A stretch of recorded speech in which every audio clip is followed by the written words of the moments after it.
Hi everyone, welcome back sa aking channel, GTR Math Tutorial. So for today's video, we will discuss another civil service exam word problem. Okay, so number 13 na tayo.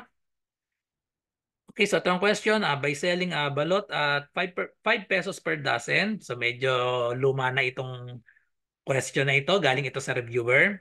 So a vendor gains 20%. The cost of the eggs rises by 12.5%. If he sells at the same price before, find his new gain in percent. Okay, so ang question nga pala na ito ay galing sa FB group na Civil Service Exam 2023 Community. Ayan, ang nag-send si AT Tower Complex. Okay? So, medyo luma na nga ito pero effective pa rin naman basta mga math dahil na yung balot natin 5 pesos per dozen. Sana nakabalik tayo sa ganyang price. Okay, so itong question na ito medyo mahirap ito kapag walang calculator. So dalawang way ang gagawin kong pagsosolve dito. Yung una, gagamit ako ng calculator. Decimal lang gagamitin. Yung pangalawang way naman, ito yung magiging tamang approach kung lumabas ito sa civil service exam kasi bawal ang calculator sa civil service. Gagawin ko tong infraction. Kapag bawal ang calculator, mas madaling isolve using fraction ang gagamitin natin. Okay? Okay, okay. So dalawang solution tayo. So yung unang solution, gagamitin ko muna ay may calculator. Okay. So ready ko lang yung calculator ko. Okay, so sagutan na natin. So ano ba ang formula para sa selling price, sa profit? Ayan. So we have selling price. Ayan, by selling balot at 5 pesos per dozen. So ito yung selling price natin. Ito yung magiging selling price natin, 5 pesos per dozen. So ang formula nga pala natin para sa selling price, formula natin for selling price is equal to cost plus yung gain or yung profit. Okay, so ito ang formula na gagamitin natin. So selling price natin, 5 pesos per dozen, a vendor gains 20%. So yun yung profit. So hindi nakalagay dito yung cost. So yung cost mag-assign tayo ng variable para dyan sa cost. Palitan ko lang ng kulay. So selling price natin, so that is 5. Ang cost hindi natin alam. So let's say ang cost ay X. Tapos ang profit natin, so sabi dito a vendor gains 20%. So 20% in decimal that is 0.2 or simply 0.20 or pwedeng tanggalin na natin yung 0.2 na lang. Okay? So therefore ang profit ay minumultiply yan dito sa cost. So therefore ang equation natin ay 5 equals X plus 0.2X. So, pwede na nating masolve ang cost natin na X. Okay? So, solve natin yung cost natin na X. So, combine lang natin tong X plus, ayan, 0.2X. So, itong X may invisible yan na 1. So, i-add natin 1X plus 0.2X. So, that will be equal to 1.2X. So, that is equal to 5. And then, solve for X, divide both sides by 1.2. So, ayan, ubos na ang oras natin dito kapag ito ay ginamit natin decimal tapos sa civil service lumabas kasi pag dinivide natin to, repeating ito. Okay, so gamitin na muna natin ang calculator. First solution natin, ay gagamit tayo ng calculator. 5 divided by 1.2, that is equal to, ayan, walang katapusan na 66666 yan. So pag niround up na natin, gawin na lang natin 4.17. So naka-round up. So syempre selling price yan. Naka-round up to decimal lang tayo kapag pag may mga peso sign. Okay? Kapag pera ang pinag-uusapan. So ito yung original cost. So magkakaroon tayo dito. Ito yung new cost. Ayan. So ito yung new formula natin para sa new cost natin. Kasi yung sabi, the cost of the eggs rises by 12.5%. So yung cost natin na 4.17, tataas daw siya ng 12.5%. So in decimal, 12.5%, that is equal to 0.125. Okay? Kasi ang 12%, that is 0.12. Kung may 1 half pa dito, lagay lang tayo ng 5 dito. Okay? Dahil ang 1 half ay 5 over 10, di ba? So kaya yan, naging 0.5 na, ano na lang yan. 0.125 na lang yan. Okay? So, ang magiging new cost natin, kunin natin, mag-add tayo ng 0.125 dito sa 4.17. So, that is equal to, i-multiply muna natin 4.17 or kailangan yata yung kumpleto pa ito no? So, 0.125. Okay, so pag minultiply natin yan, ang gagamitin ko, ito pang repeating decimal natin na walang katapusang 6. 17 lang dito, pero ito yung gagamitin natin. Multiply natin sa 0.125. So equal siya sa, ayan, wala na namang katapusan. 0.52. Tapos itong 0.52, i-add pa natin dito sa 4.17. So para mas eksakto yung makuha natin, ang gagamitin na lang natin ay yung 5 divided by 1.2. So binalik ko lang dito para lumabas yung 4 point, ayan, walang katapusan, 16666. Idiretso natin multiply yan, imbis na 0.125, lalagyan natin ng 1 kasi yung 1 yung 100%. So magiging 1.125. So ito na yung magiging eksaktong ano natin, new cost for decimal places, 4.6875. Okay? So new cost natin, so ito pa rin ang gagamitin nating formula. So selling price equals cost plus profit. Ang selling price ay same daw if the same price as before. Okay, so therefore new formula natin ay 5 equals, ang bagong cost natin ay yung minultiply na natin ito sa yung 4.17, imumultiply natin dito sa 0.125. Pero para makuha natin rises kasi yan, kasama pa dapat dyan yung price na 4.17. Kaya magiging 1.125 dapat yan. Okay? So 4.17 times 1.125. Tapos ang profit, para makuha natin ang profit, imumultiply natin yan dito pa rin sa cost. Ito yung cost natin. So profit. So, ilagay muna natin dito profit. Okay? So, minultiply natin kanina ito, 4.17 times 1.125. Ang lumabas ay 4.6875. So, sulat lang natin dito. 4.6875. 4.6875. So, yan na yung new cost natin. So, tapos yung profit niyan, kagaya dito kanina, ang profit ay minumultiply dito sa cost. Dito sa cost, di ba ito may X tayo dito, tapos may X din tayo dito. So therefore, ang profit gawin nating 4.6875. So times yung, ayan. So imumultiply natin. So dito yung magiging profit, let's say, yun yung Y. Okay? So let Y, ito yung magiging profit natin. Itong profit kasi dito, ano to, nakamultiply pa dito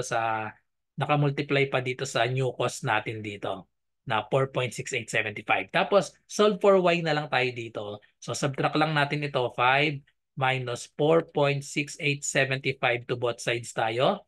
4.6875. So, cancel out na yan. So, 5 minus 4.6875. So, i-calculator na lang ulit natin. So, minus ko lang ito sa 5. Ayan. Pero negative yan. Kukunin lang natin yung positive kasi baligtad yung paglagay ko sa calculator. So, we have 0.3125. So, positive yan. 0.3125 equals sa 4.6875y. So ngayon, to solve for y, divide lang natin both sides by 4.6875. So makukuha na natin yung answer natin dito, 4.4, ayan, 6875. So parang ano dito, kulang ng decimal pala to. So 4.6875. So divide lang natin gamit ng calculator. So negative, bali wala lang yung negative na yan. Ha? So tanggalin ko nga yung negative. Ayan.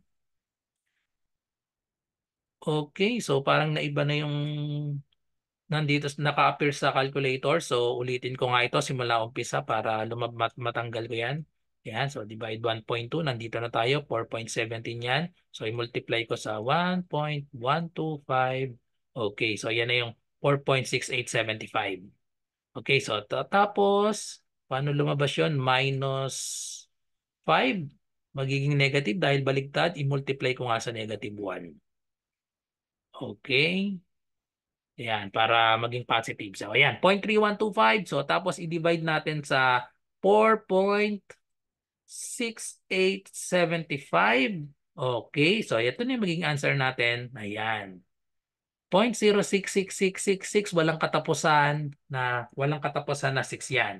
So therefore, yan na yung magiging answer natin, Y, or ito yung nilat nga natin na bagong profit natin, yung Y. So that is equal to 0.0, walang katapusang 6 Tapos kapag kinonvert natin sa percent yan, so syempre move lang tayo ng dalawa, magiging 6.6%. So therefore, the correct answer is letter D, 6.6%.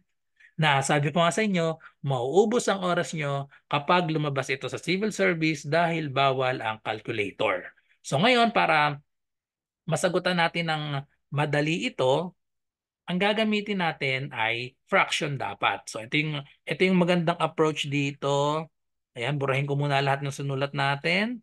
Ayan, so ang gagawin nating approach dapat dito ay fraction para kahit walang calculator. So yun ulit ang formula natin. Selling price is equal to cost plus profit. So pero this time gagawin natin siyang fraction. So we have 5 is equal to, ang cost natin x pa rin. Tapos itong profit natin, 20% pa rin yan. So we have 0.2. 0.2 of x. So dito pa lang, magsisimula na tayo dito. Fraction na yung gagamitin natin dito. Okay, so fraction itong 0.2. So i-convert natin yung 0.2 sa fraction. So that is 2/10. 2/10 ang fraction ng 0.2. Okay, so and then lowest term natin, 2/10, that is equal to 1/5. Okay, so we have 5 is equal to x plus 1/5x. So ngayon, pagsamahin natin tong x tsaka 1/5x, or parehas din naman, i-multiply natin both sides by yung denominator natin na 5. So multiply both sides by 5. Okay, so 5 times 5, we have 25 equals 5 times x. So we have 5x, and then 1/5 x times 5, maka-cancel out lang itong 5. So meron pa tayo ditong plus x. So solve for x. 25 is equal to 5x plus x. That will be 6x. Divide both sides by 6. So therefore, ang cost natin in fraction, so yun yung x. So that's equal to 25/6. Okay? So ito yung original cost natin. So tapos dito tayo sa new cost na, rises by 12.5%. So yung 12.5%, kailangan i-convert natin ito sa fraction. So kung kabisado nyo yan, itong 20% ng fraction nito, 1/5. Ang 12.5%, kung kabisado nyo, ang fraction niyan ay 1/8. Okay? So pakita nga natin yung solution dito. I-scratch tayo dito. Okay, so ang 12.5% kasi, that is equal to 12.5, di ba? 1/2 kasi yan. So 12.5%. So 12.5% yan. Ang percent means 100. So kapag ito ginawa natin yung fraction, so that is 12.5/100. Okay, so tas may decimal, move lang tayo ng isa dahil may decimal. So magiging siyang 125/1000. And then pag dinivide natin both by 125, magiging siyang 1/1000 divided by 125. So we have 1/8. Okay, so therefore, ang increase natin, the cost of the eggs rises by 12.5%. Ibig sabihin lang nun, 1/8. Okay, so ang magiging bagong formula natin, selling price daw ay yun pa rin, same as before daw. So we have 5 pa rin ito. Tapos ang cost natin from 25/6, mag-i-increase siya ng 1/8. So yung magiging increase natin, magiging siyang 25/6. Imo-multiply natin ito, hindi lang sa 1/8, isasama na natin yung 1, kagaya nung kanina. Kasi 'di ba, pag nag-increase tayo ng 12.5%, ibig sabihin yung 100% or yung 1, dadagdagan natin ng 1/8. So imbis na 1/8 natin i-multiply, magiging siyang 1 plus 1/8, magiging yang 9/8. Okay? Kasi itong 1, magiging siyang 8/8 yung 1. So 8/8 plus 1/8. So imbis na, ayan, so i-multiply natin ito sa 9/8 dapat. Kasama na doon yung original cost. Okay? So therefore, equation natin, we have 5 equals 25/6 times 9/8. Ito yung bagong cost natin. Ayan, bagong cost yan. Tapos i-add natin yung bagong profit natin. So ito yung bagong cost, di ba? 25/6. So ito magiging 25/6 din ito times 9/8. Tapos yung magiging profit natin, o lagyan natin ito ng y. So solve for y na lang yan. Okay, so solve for y na lang tayo dyan. So burahin ko lang to. Solve for y na lang tayo dito. So i-simplify muna natin to. So we have 5 is equal to Simplify natin ito. 9/6. Pwede kasing ma-divide ito. 9 tsaka 6 para mas simple. Divide natin by 3. 9 divided by 3 is 3. 6 divided by 3 is 2. So therefore, this will be, pwede na natin i-multiply. Wala nang common. 25 times 3, that is equal to 75 over 2 times 8, 16. So syempre ito parehas din yan. Since same number yan, so we have 75 over 16y. So solve for y. So may denominator tayo na 16. So multiply natin both sides by the denominator na 16. Okay? So multiply by 16. So syempre, pag dinistribute natin ito, makakancel out lang yung 16 dyan. So we have 16 times 5, that is equal to 80. So ang shortcut nga pala para sa pag nagmo-multiply tayo ng 5 ay gawin lang natin itong 160 divided by 2. Dagdagan ito ng 0, magiging 160, and then divide sa 2, that is equal to 80. So yun yung shortcut pag nagmo-multiply tayo sa 5 ng 2 digits or more. Okay, so itong right side natin, makancel out lang yung 16. So we have 75 plus 75y. So now solve for y, subtract 75 to both sides. Therefore, 80 minus 75, we have 5 is equal to 75 over y. So divide both sides by 75. So ito na yung magiging answer natin. Therefore, y is equal to, pwede muna natin i-lowest term bago tayo mag-divide. 5 divided by 5, that is equal to 1. And then 75 divided by 5, that is equal to 15. So itong 1 over 15, dito na lang tayo magmamanual ng division para makuha natin yung answer natin dito. So automatic 6.6% yan. Ipakita na lang natin yung division natin. So we have 1 divided by 15. Lagay tayo ng maraming 0 dito. Ayan, 3 muna. Tapat dito. So 1 divided by 15. So 0. 10 divided by 15. 0 pa rin. So we have gawin natin 100 divided by 15. That will be equal to 6.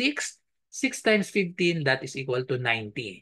Okay, so subtract natin. So we have 10. Bring down natin itong 0. 100 divided by 15. 6 pa rin. Times 15, we have 90. Add ng 0. So walang katapusan yan. Paulit-ulit lang na 6666 yan. Kapag kinonvert natin sa percent, that is equal to 6.6%.